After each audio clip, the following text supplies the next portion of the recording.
Hello दोस्तों, नमस्ते। आप सभी का एक बार फिर से मेरे और आपके यूट्यूब चैनल प्रॉफिट मंत्रा में स्वागत है। दोस्तों, आपके लाइक्स और जो सब्सक्राइबर मेरे साथ जुड़ रहे हैं, तो उनसे मैं बहुत खुश हूँ कि आप लोग मेरे वीडियो को, मेरे कंटेंट को पसंद कर रहे हैं और आशा है कि आगे भी मेरा जो कोशिश रहेगा वो आपके उम्मीदों पे मैं खरा उतरूँगा। तो सिर्फ़ मैं कोशिश करता हूँ और वो कोशिश सफलता में बदल जाती है आपके आशीर्वाद से। तो दोस्तों, आपका आशीर्वाद और प्यार इसी तरह मेरे ऊपर, मेरे चैनल के ऊपर बना रहे। और दोस्तों, जो चीज़ आज मैं ये वीडियो लाया हूँ स्टेट बैंक ऑफ इंडिया पे, ये कोई स्ट्रेटजी नहीं है। हाँ, मैंने बोला था कि मैं एक्सिस बैंक और स्टेट बैंक ऑफ इंडिया पे स्ट्रेटजी लेके आऊँगा। तो एक्सिस बैंक पे जो स्ट्रेटजी मैंने दिया है, वो बहुत बेहतर वर्क कर रहा है। अगर आप लोग उसको नहीं देखे हैं, तो आप देख सकते हैं। बहुत बेहतरीन काम कर रहा है। स्टॉप लॉस बहुत कम हिट हो रहे हैं दोस्तों वहाँ पे। स्टॉप लॉस ना के अगर आप उसमें बहुत समझदारी से काम करेंगे, तो स्टॉप लॉस ना के बराबर हीट हुआ है। तो सपोर्ट और रेजिस्टेंस को देखते हुए मत उसको सपोर्ट और रेजिस्टेंस को देखेंगे, तो आप स्टॉप लॉस हिट ही नहीं हुआ दोस्तों। अगर बिना सपोर्ट और रेजिस्टेंस के आप काम किए हैं, तो वहाँ पे एक दो बार स्टॉप लॉस हिट हुआ है। तो जब से लॉन्च हुआ है, तो तो यहाँ पे देखिए दोस्तों, एक दोस्त जो हमारे सब्सक्राइबर हैं, उनका एक रिक्वेस्ट था कि स्टेट बैंक ऑफ इंडिया पे एनालिसिस करने के लिए आई थिंक सुनील जी का रिक्वेस्ट था एक दिन पहले का। तो अभी आज 17 मार्च है, 9:43 हो रहे हैं, और मैं आपका विजय सिंह ये video state bank of India के ऊपर बना रहा हूँ दोस्तों। सुनील, मिस्टर सुनील जो हैं उनके रिक्वेस्ट पे। तो एक ये रिक्वेस्ट वीडियो है, और स्टेट बैंक पे जो टारगेट मैं दूंगा और जो भी मैं बताऊंगा दोस्तों, वो एक मेरा खुद का एनालिसिस होगा, खुद का रिव्यू होगा। आपका क्या रिव्यू है, क्या एनालिसिस है, वो आपका आप जानते हैं, मैं नहीं जानता हूँ दोस्तों। ठीक है, मेरा क्या पॉइंट ऑफ व्यू है स्टेट बैंक ऑफ इंडिया के ऊपर, ये मैं आपको बताने जा रहा हूँ दोस्तों। और एक चीज़, अगर आपका कोई भी लॉस या प्रॉफिट होता है, तो दोनों से मुझे कोई लेना देना नहीं है। कुछ भी मतलब नहीं है, ना प्रॉफिट से, ना लेना ना लॉस से। तो अगर आप ट्रेडिंग करते हैं, तो प्लीज़ अपने जो फाइनेंशियल एडवाइज़र हैं उनसे आप कंसल्ट कीजिए, तो आप ट्रेडिंग करें। तो ये डिस्क्लेमर था दोस्तों। और एक चीज़ और मैं बताना चाहता हूँ, जो बहुत दिनों से मैं बोलना चाहता था आप सभी से, कि दोस्तों, अगर आप डरेंगे, आप डरते हैं ट्रेड लेने से, तो आपके लिए ये मार्केट नहीं है। आप ये सोचेंगे, अरे यहाँ मैं ट्रेड लूँगा, कहीं स्टॉप लॉस हो जाए और ब्रोकेज जाएगा, रजिस्ट्रेशन जो टैक्सेज हैं वो जाएंगे, प्लस जो लॉस हैं वो जाएंगे। तो अगर आप ट्रेड लेने से डरते हैं, तो आपके लिए स्टॉक मार्केट नहीं है दोस्तों। रिस्क आपको हर जगह मिलेगा। आपके खुद के बिजनेस में भी रिस्क है, आपके लाइफ में रिस्क है। आप जहाँ बैठते हैं, उठते हैं, खाते हैं, पीते हैं, हर जगह रिस्क है दोस्तों। विदाउट रिस्क आपका कोई आज के डेट में लाइफ नहीं है दोस्तों। तो रिस्क हर जगह है, और स्टॉक मार्केट में रिस्क ज़्यादा है अपेक्षा किसी भी मार्केट से।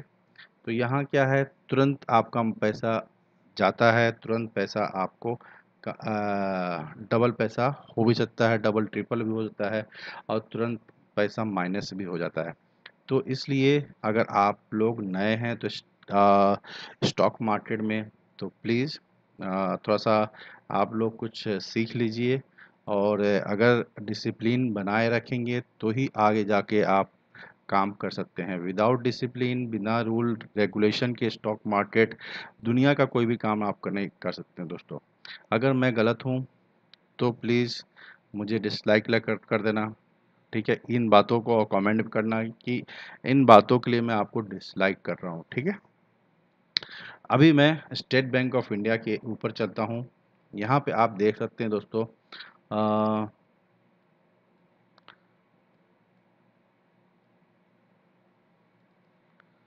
एक मिनट, यहाँ आप देख सकते हैं कि ये डेली चार्ट है, ठीक है। और डेली चार्ट पे मैं बता रहा हूँ, investing.com के ऊपर ये चार्ट मैंने ओपन किया है, ठीक है।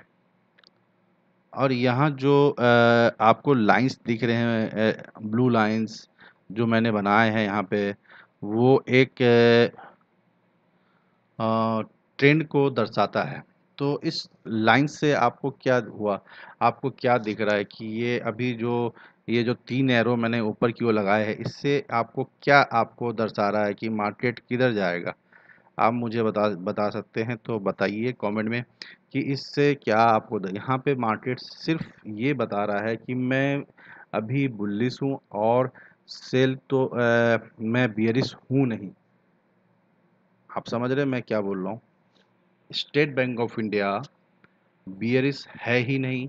अगर आप सेल करते हैं और उसको होल्ड करते हैं तो आप बहुत बड़ी नुकसान में हो जाएंगे।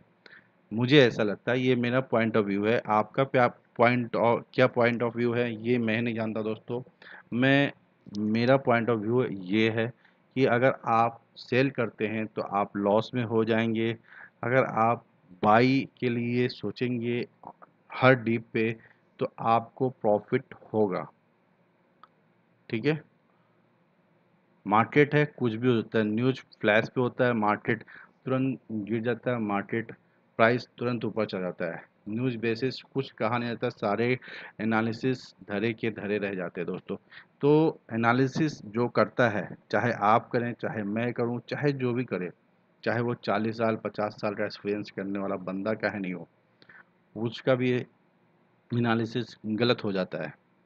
तो यहाँ पे दोस्तों मैं एक चीज़ बताना चाहूँगा कि इन सब ये जो भी मैं बात बोल रहा हूँ सिर्फ इसलिए क्योंकि कल के डेट में आप ये मत बोलना कि आपने जो बात बताई है बाई करो और सेल ना करो तो गलत किया है, और आपने बाई किया, आपका स्टॉप लॉस हिट हो गया दोस्तों और मार्केट डाउन हो गया, तो मेरा एनालिसिस गलत हो जाएगा।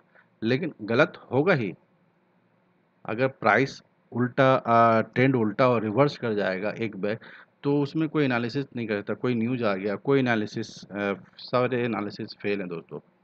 तो मैं सिर्फ यहाँ पे एक रुझान अपना व्यू बताता हूँ कि प्राइस के हिसाब से क्या ये मार्केट का जो स्टेट बैंक ऑफ इंडिया का जो प्राइस स्टॉक है उसका क्या किस दिशा की ओर है, प्राइस की किस दिशा की ओर जाएगा, नीचे जाएगा कि ऊपर जाएगा। सिर्फ प्राइस एक्शन के बारे में, सपोर्ट रेजिस्टेंस के बारे में को लेकर और कुछ टूल्स हैं, उनके सहायता के द्वारा मैं आपको आज स्टेट बैंक ऑफ इंडिया पे एक लेवल देने जा रहा हूँ और जो टारगेट देने जा रहा हूँ बहुत हाई टारगेट है मेरा। और ये थोड़ा सा लॉन्ग पीरियड के लिए है, शॉर्ट पीरियड के लिए नहीं है। और जो टारगेट हाई है वो लॉन्ग होगा, और जो शॉर्ट थोड़ा सा बीच में जो मैं पार्शियल प्रॉफिट बुक कराता हूँ वो थोड़ा आप शॉर्ट के लिए हो जाता है। तो आप दोनों चीज़ के लिए आप जा सकते हो, ठीक है। तो यहाँ पे मैं यहाँ आप देखिए प्राइस यहाँ से सीधा डाउन गया है, ठीक है।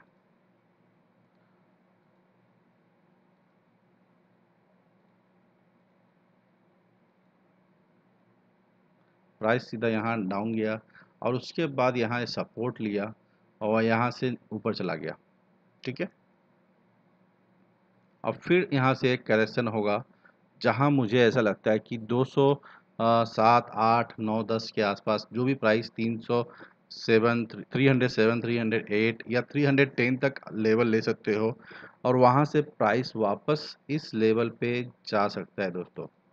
मुझे ऐसा लगता है अगर ये प्राइस डायरेक्टली ये ब्रेक कर जाता है, ऊपर की ओर चला जाता है, तो ये बहुत बड़ा एक्शन होगा और आपको इमिडिएटली 312 पे आपको एंट्री लेना होगा और 325 के लिए आपको वेट करना होगा दोस्तों। अगर ये कैंडल टर्न ये जो 312 का 310 का जो लेवल है, जो रेजिस्टेंस है, उसको ब्रेक कर जाता है तो उसी समय ब्रेक करता है और उसके नेक्स्ट एक कैंडल के बाद आप पोजीशन ले सकते हैं। ये थी एक बात। यहाँ पे दूसरी बात क्या है कि मुझे ऐसा लगता है कि प्राइस यहाँ से ये जो है, इसका जो आप हाई यहाँ पे नोट कर सकते हो, इसका 307.50 308 का हम लेवल लेते हैं कि ये एक रेजिस्टेंस है। मैं यहाँ पे एक और एरो मारता हूँ, ये एक रेजिस्टेंस है, ठीक है। और यहाँ पे एक सपोर्ट का काम करेगा दोस्तों। अ, इस लेवल पे जहाँ पे मैंने किया है, मुझे ऐसा लगता है कि यहाँ तक आना चाहिए, इसके ऊपर ही प्राइस रहना चाहिए, नीचे नहीं आना चाहिए अगर करेक्शन होगा तो। और वापस से प्राइस यहाँ से ऊपर जाएगा, ठीक है। यहाँ आप देख सकते हैं दोस्तों, यहाँ आया, नीचे आया, फिर यहाँ ऊपर गया, फिर नीचे आया, फिर ऊपर गया, फिर नीचे आया। तो ये कंटिन्यू तो नीचे नहीं आया ना, तो स्टेप बाय स्टेप गया है। कोई भी प्राइस कंटिन्यू एक साथ नीचे नहीं गिरेगा, वो बहुत ही कम चांस होता है, बहुत ही कम टाइम ऐसा होता है जब ऐसा बहुत बड़ा बैड न्यूज़ या बहुत बड़ा गुड न्यूज़ आ जाता है, तब प्राइस तुरंत आसमान छूने लगता है या धरती छूने लगता है, ज़मीन, समझ रहे हैं, या तो ऊपर ही जाएगा या नीचे जाएगा। तो आज मैं आपको इतनी बातें क्यों समझा रहा हूँ, उसके पीछे रीज़न है कि आप अच्छी तरह से समझ लीजिए कि मैं लेवल क्या दे रहा हूँ, क्यों दे रहा हूँ, और कहाँ पे सपोर्ट और रेजिस्टेंस रहेगा दोस्तों, ठीक है। थोड़ा सा वीडियो लंबा हो सकता है, तो उसके लिए मैं माफ़ी चाहूँगा, लेकिन मेरा काम है आपको अच्छी तरह से समझा देना दोस्तों, ठीक है।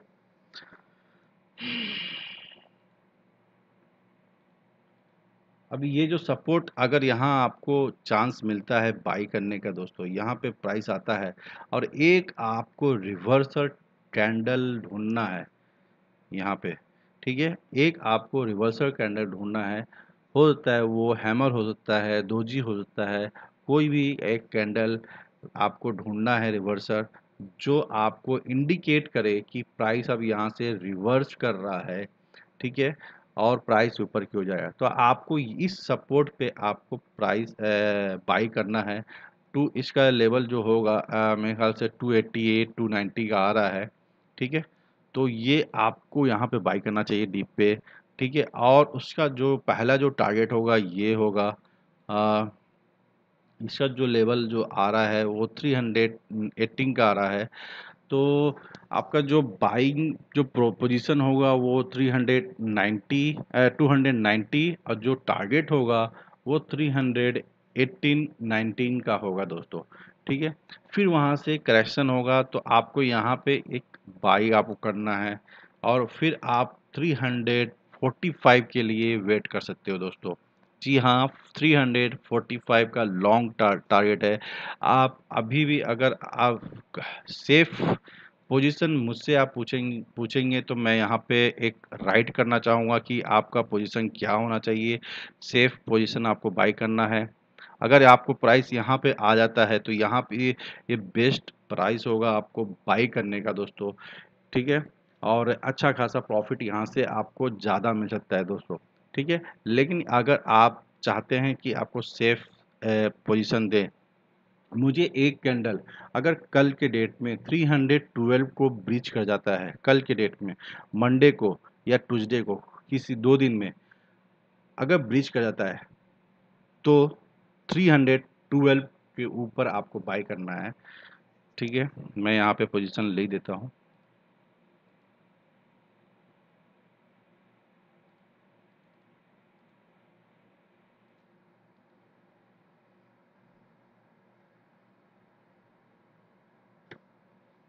एक मिनट दोस्तों,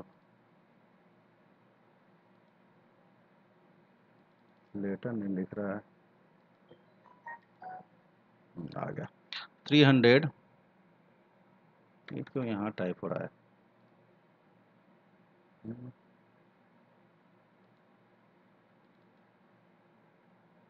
लिखा 312 पे आपको बाई करना है, ठीक है। और जो आपका स्टॉप लॉस होगा वो होगा 277 का। जी हाँ, 277 का स्टॉप लॉस हो। ये लॉन्ग पोजीशन में लंबे अवधि के लिए, लंबे पीरियड के लिए बता रहा हूँ दोस्तों। तो आप यहाँ पे अगर ये जब ब्रीच करेगा दोस्तों, आपको 312 के आसपास या उसके ऊपर आप बाई कर लेना। स्टॉप लॉस आपका 275 का रहेगा। जो टारगेट होगा वो 345 का होगा।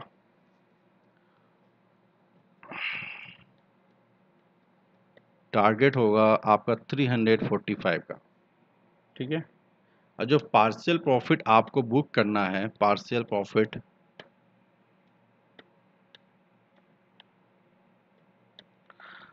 प्रॉफिट आपको बुक करना है @325 के ऊपर, ठीक है। ये लंबी अवधि के लिए, लॉन्ग ड्यूरेशन, लॉन्ग पीरियड के लिए मैं ये बता रहा हूँ दोस्तों, जो मैं लिखा हूँ, ठीक है। आपको दिख रहा है तो आप वो नोट डाउन कर सकते हो, ठीक है। 312 ब्रीच करेगा, आपको वेट कीजिएगा, 312 वापस आएगा, आपको बाय करना है। या नहीं आता है तो उस कैंडल के ऊपर आप बाय कर लेना, ठीक है। जो भी प्राइस रहेगा 315, 318, जो भी प्राइस रहे आप बाय कर लेना for the long period. Target होगा 345 का। यहाँ से आपको करीब 30 रुपीज़ का, और जो आपका स्टॉप लॉस भी है वो करीब 30 रुपीज़ का है, आई थिंक 35 रुपीज़ का है, ठीक है। तो मैक्सिमम आपको यहाँ पे जो टारगेट आपको मिल सकता है तो वो 315 का टारगेट होगा। तो ये जो स्टॉप लॉस है वो ट्रेल हो सकता है दोस्तों। तो आप जब ये प्राइस ऊपर चला जाएगा 325 के ऊपर, तो आपका जो स्टॉप लॉस होगा, आप उसका जो स्टॉप लॉस होगा आप 290 का स्टॉप लॉस ट्रेल कर लेना, ठीक है। तो आपका जो रेशियो है वो कम हो जाएगा, ठीक है। रिस्क रिवार्ड वो कम हो जाएगा, ठीक है। आपका रिस्क कम हो जाएगा, आपका रिवार्ड ज़्यादा हो जाएगा। तो ये चीज़ है। आप अगर आप बेहतर समझ रहे हैं, अगर आपको समझ में आ रहा है तो प्लीज़ कमेंट में ज़रूर बोलना कि हाँ लाइक कर देना। तो मुझे ये एहसास होगा कि जितना लाइक्स मिलता है मुझे, आपके लाइक से हिम्मत मिलती है अगला वीडियो बनाने के लिए दोस्तों, ठीक है। और मैं स्टेट बैंक ऑफ इंडिया पे फुल्ली बुलिश हूँ दोस्तों। मैं यहाँ पे बियरिश हूँ ही नहीं। और ये मुझे लगता है कि 351 का जब ये ब्रीच करेगा और कुछ दिन तक होल्ड करेगा, उसके ऊपर मतलब एक दो कैंडल होल्ड कर दिया, और तब मेरा टारगेट 400 का होगा दोस्तों। लेकिन वो बहुत दूर की बात है। मैं अभी ये आपको 345 का टारगेट मेरा ओपन होगा आफ्टर द 312 लेवल ब्रीच होने के बाद, ठीक है। अब यहाँ पे शॉर्ट टर्म का क्या हिसाब किताब है, आपको बाई करना है। देखिए प्राइस यहाँ आया, कल की डेट में 307 आ जाता है। 310 के ऊपर आप बाई कीजिए नेक्स्ट कैंडल 15 मिनट के बाद। अगर 307 को ब्रीच करता है तो आप 310 के ऊपर बाई कीजिए। और फॉर द टारगेट आपका होगा 315, 318 एंड 325। ये तीन टारगेट होगा शॉर्ट टर्म के लिए। और जो स्टॉप लॉस होगा 285 का होगा दोस्तों, ठीक है। तो ये चीज़ है, आप ध्यानपूर्वक से, और जैसे जैसे प्राइस ऊपर जाएगा आपको एक सपोर्ट लेवल मिलता जाएगा, वो सपोर्ट ही आपका स्टॉप लॉस बनता चला जाएगा दोस्तों। तो आपका जितना रिस्क कम होगा तो आप एक टाइम में आप प्रॉफिट में आ जाएंगे, ठीक है। अगर आपको नहीं निकलना है, डायरेक्ट आपको बाई करके होल्ड कर जाना है, तो आप अभी भी बाई कर सकते हो और होल्ड कर सकते हो 345 के लिए। और जो स्टॉप लॉस होगा आपका 275, ठीक है। सारे पहलुओं को मैं आपको बता दिया हूँ। Daily chart, weekly chart, monthly chart, 15 minute chart, सभी मैं चार्ट को एनालिसिस करने के बाद ये मेरा रुझान है, ये मेरा पॉइंट ऑफ व्यू है। अगर आपको मेरा वीडियो ये पसंद आया तो प्लीज़ लाइक बटन ज़रूर दबाना। और शेयर ज़रूर करो दोस्तों। अगर आप नए हैं तो सब्सक्राइब कीजिए मेरे चैनल को और मेरे साथ जुड़िए, और मैं आपको बताऊंगा कि कैसे स्टॉक मार्केट में काम किया जाता है दोस्तों। और आपके रिक्वेस्ट को मैं पढ़ता हूं और रिक्वेस्ट पे वीडियो बनाऊंगा दोस्तों। आप जो भी बोलेंगे, जिस पे बोलेंगे, मुझे टाइम से मिलना चाहिए। बस थोड़ा सा मैं अभी रात में वीडियो बनाता हूं, तो आशा करता हूं कि बहुत सारी बातें इसमें इस वीडियो में मैंने बोला है, तो ज़्यादा पकाया भी हूँ आपको। अगर आपको बुरा लगे तो उसके लिए सॉरी। अपने भाई को माफ़ कर देना, बहुत ज़्यादा बोल दिया हूँ आज, लेकिन बोलना पड़ा है इसलिए क्योंकि मैं चाहता हूँ कि आप समझ लो कि मैं क्या बोल रहा हूँ, कहाँ पे कैसे बाय करना है, किन किन तरीक़ों से आपको बाय करना है, किन किन तरीक़ों से आपको ट्रेडिंग करना है स्टेट ऑफ इंडिया में। मैं सिर्फ अब लेवल लिख के दे दूँ वो आपको समझ में नहीं आएगा, और सिर्फ आप बाय कर लो अंधाधुन, तो ये चीज़ मत करो दोस्तों। टूल्स मैंने दिए हैं बॉलिंजर बैंड 10 एमए का और आरएसआई 8 पीरियड का। आप अगर इंट्राडे चार्ट लगाते हो 15 मिनट मेरे लिए बेस्ट टाइम फ्रेम होता है for the intraday chart, intraday trading के लिए। तो 15 मिनट मैं समझता हूँ कि 15 मिनट में नॉइज़ बहुत कम होता है, जो रॉन्ग सिग्नल होते हैं वो कम मिलते हैं इंट्राडे में। तो हम लोगों को ये देखना चाहिए कि हमें बार बार ट्रेडिंग ना करना पड़े। एक ट्रेड हम लोग जो लें उसमें ही हमें प्रॉफिट मिल जाए, ठीक है। ये नहीं कि बाई सेल करते रहें, ऐसा मत कीजिए दोस्तों। आपका कुछ नहीं, आप ज़्यादा ट्रेडिंग करने से लॉसेस, आपका जो प्रॉफिट होगा वो लॉस में तब्दील हो जाएंगे दोस्तों। मेरे साथ बहुत बार हुआ दोस्तों, मैं लालच में जाता हूँ, ग्रीड में हुआ है। तो ऐसा जो एक्सपीरियंस है मैं उस एक्सपीरियंस को आपके साथ शेयर कर रहा हूँ दोस्तों, ठीक है। आने वाले दिनों में मैं स्टेट बैंक ऑफ इंडिया का जो मैं सबसे पुराना स्ट्रेटजी है, सबसे पुराना जी दोस्तों, जो भी मैं स्ट्रेटजी अभी तक मैंने आपको लाया है अपने चैनल पे, तो उससे सबसे पुराना स्टेट ऑफ इंडिया का मेरा ये स्ट्रेटजी है। पीएनबी के साथ मैं लाऊंगा, पंजाब नेशनल बैंक के है जो स्टॉक है उसके साथ, दोनों सेम चीज़ वर्क करता है उसमें, उस स्ट्रेटजी पे। तो बहुत पुराना है मेरा और उस पर मैंने बहुत काम किया है, और आशा करूँगा वो स्ट्रेटजी आपके लिए अच्छा एक प्रॉफिट वाला स्ट्रेटजी होगा, ठीक है। अगर आप लोग चाहते हैं कि मैं वो स्ट्रेटजी लेके आऊँ, तो दोस्तों आप लोग लाइक करें, कमेंट करें, और अगर नए हैं तो सब्सक्राइब करना ना भूलें दोस्तों, ठीक है। और दोस्तों एक खुशखबरी है, आज आपका चैनल प्रॉफिट मंत्रा 1000 सब्सक्राइबर कंप्लीट कर चुका है दोस्तों। 1000, जी दोस्तों, 1000 सब्सक्राइबर कंप्लीट कर चुका है दोस्तों। ये आपका ही प्यार है दोस्तों। तो मैं चाहता हूँ इसी तरह प्यार आप बरसाते रहिए, और मैं आपको स्टॉक के बारे में बताता रहूँगा। आपको प्रॉफिट मंत्रा जो मंत्रा है प्रॉफिट का वो मैं बताता रहूँगा, और सिंपल वे में बताऊँगा, और कोई कुछ भी उसमें मिर्च मसाला लेके नहीं आने वाला हूँ दोस्तों। आपको जो बातें समझ में आ जाए वही मैं बोलने वाला हूँ, उससे ज़्यादा मेरे वीडियो में आप देख लीजिए, कहीं भी मैं फालतू बोला ही नहीं हूँ सिवाय इस वीडियो में, ठीक है। आज के लिए इतना ही। जय हिंद, जय भारत, गुड नाइट।